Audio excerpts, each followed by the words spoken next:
During the Vietnam War, the army got hold of a chemical that, when sprayed on the wounds of the injured, would immediately stop their bleeding. No matter how deep the wound was, this chemical saved thousands of lives, and you'll be surprised to know that this chemical can now be found in every household. Welcome once again to JMTV's videos.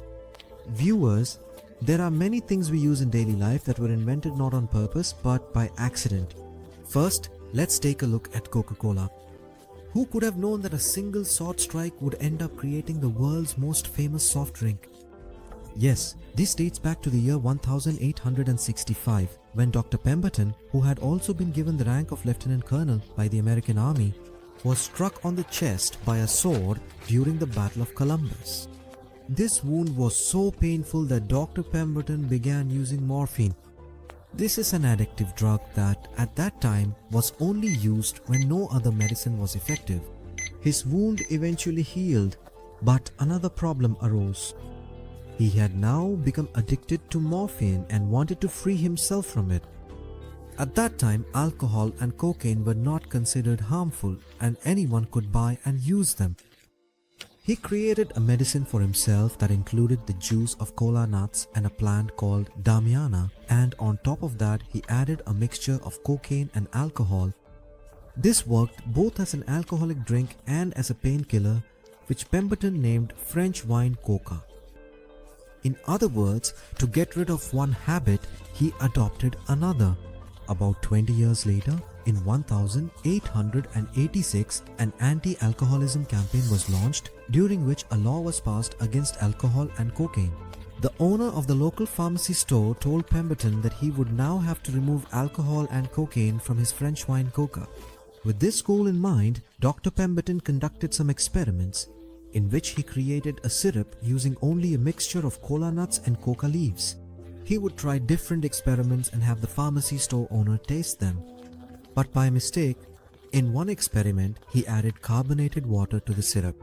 The pharmacy owner liked it so much that he suggested selling it not as a headache remedy, but as a refreshing drink. And since this drink was made by mixing cola and coca leaves, it was named Coca-Cola and started being sold as a refreshing beverage. The world's first Coca-Cola was sold for just 5 cents, and Pemberton knew that one day it would definitely become a national drink. Due to his illness and bankruptcy, he sold the formula for his drink to the famous business tycoon Asa Griggs Candler for only $238. Today, Coca-Cola's market value is $260 billion, which is approximately 221.0 billion rupees. Number 5. Did you know that during the Vietnam War, there was a chemical that saved the lives of thousands of wounded soldiers?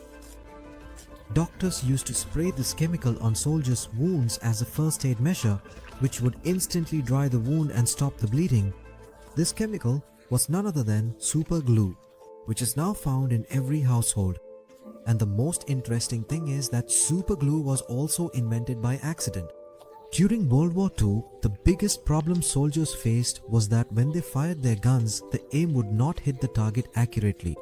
To solve this problem, the US Army needed a sight made of completely clear plastic so that everything could be easily seen through it. To create this plastic, a team of chemical engineers was hired, which included Dr. Harry Coover. In their attempt to make clear plastic, they ended up creating a chemical that was excessively adhesive, meaning it stuck to things too much. This chemical, called cyanoacrylate, turned out to be useless for making gun sights. 9 years later, in 1951, Dr. Harry Coover was working at Kodak when some experiments were being conducted there to make canopies or covers for jet engines. At this point, Dr. Harry Coover once again introduced cyanoacrylate to them, but this time too, the chemical was rejected because it was excessively adhesive. Coincidentally, at that time, another chemist at Kodak had broken their refractometer. Then Dr. Harry Coover got the idea that he already had a solution for this, and it was none other than cyanoacrylate itself. With the help of this chemical, he repaired the expensive refractometer in seconds. This was the moment when Dr. Harry Coover realized that the chemical he had created could bond things together permanently in a very short time, and it required neither heat nor any pressure. In 1958, Kodak began selling this chemical under the name Eastman 910, which was later renamed superglue. Along with bonding objects, superglue also started being used in forensic investigations to record fingerprints. When superglue is heated, the fumes it produces react with invisible fingerprints, and within minutes, as the superglue dries and hardens, the fingerprint marks become imprinted on it. Along with all these uses, superglue has also been used as a first aid to stop bleeding from cuts. But never try this method at home. Number 4. Whether you need to check blood pressure, tighten children's shoes, or keep a mobile or laptop charger wire neatly wrapped and secured, every household definitely uses hook and loop tape, which is often called Velcro. But did you know that the idea for its invention came about during an incident in 1941 when an electrical engineer named George de Mestral went hiking in the Alps with his dog? During the walk, burdock plant seeds kept sticking repeatedly to his socks, clothes, and his dog. He noticed that even a light touch was enough for the burdock to cling to their clothes. He took some seeds home with him, where he examined them under a microscope. He discovered that the tips of the seeds' burrs are shaped like hooks, which easily get caught in the tiny loops present on fabric. This plant is naturally designed to spread its seeds through animals passing by. Georges de Mestral found this method quite astonishing. He wanted to use this method to create something useful. So he made his invention public in 1955 and registered it under his name. Hook and loop tape comes in two parts. One part has only hooks, while the other tape is made with nylon loops.